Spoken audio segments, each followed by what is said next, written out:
নমস্কার বন্ধুরা, স্বাদের খোঁজে ইউটিউব চ্যানেলে আপনাদের সকলকে স্বাগত। আজকে নিয়ে চলে এসেছি নতুন এক রেসিপি, সেটি হচ্ছে ইলিশ মাছ। ইলিশ মাছ কার কার পছন্দ, চলুন দেখে নেওয়া যাক রেসিপিটা। এখানে আমি একটা কড়াই বসিয়ে দিয়েছি, দিয়ে পরিমাণ মতো সর্ষের তেল দিলাম। আর এখানে কিছুটা বেগুন কেটে নিয়েছি, এতে অল্প করে নুন হলুদ ভালো করে মাখিয়ে নিয়ে এক এক করে এবার বেগুনগুলো কড়াইতে দিয়ে দেবো। দিয়ে ওটা ভাজা হতে থাক, এদিকে আমি মাছটা ধুয়ে নিয়ে চলে এসেছি।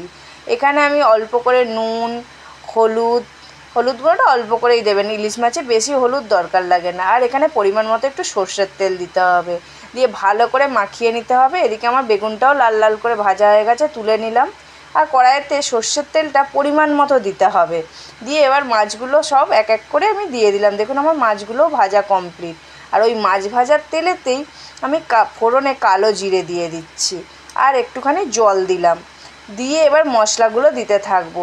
প্রথমে দিয়ে দিয়েছি অল্প করে নুন, আর অল্প করে হলুদ গুঁড়ো, আর অল্প করে লঙ্কা গুঁড়ো।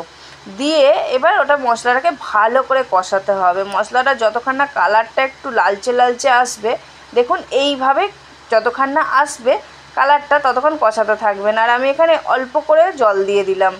এবার গ্রেভিটাকে ফুটতে দেবো। দেখুন আমার ফুটে গেছে। আর ভেজে রাখা যে লাল লাল করে ভেজে রেখেছিলাম বেগুনগুলো দিয়ে দিলাম, ওইগুলো একটুখানি ভালো করে ফুটবে।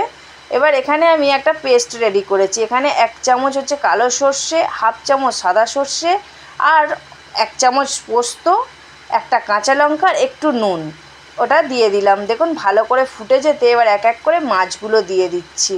মাছগুলো দেওয়া হয়ে গেছে, দেখুন ফুটছে। আর যে ইলিশ মাছটা ভেজে তেলটা রেখেছিলাম, ওখান থেকে 1 চামচ তেল তো দেবেনই, তবেই তো জমে যাবে না। দেখুন আমার রেডি হয়ে গেল সর্ষে পোস্ত বেগুন ইলিশের ঝাল কাব্য। নতুন ধরনের এই ইলিশের রেসিপি আপনারা বানিয়ে অবশ্যই আমাকে কিন্তু জানাবেন। আর ভিডিওটা ভালো লাগলে অবশ্যই একটা লাইক করে চ্যানেলটাকে সাবস্ক্রাইব করে দেবেন।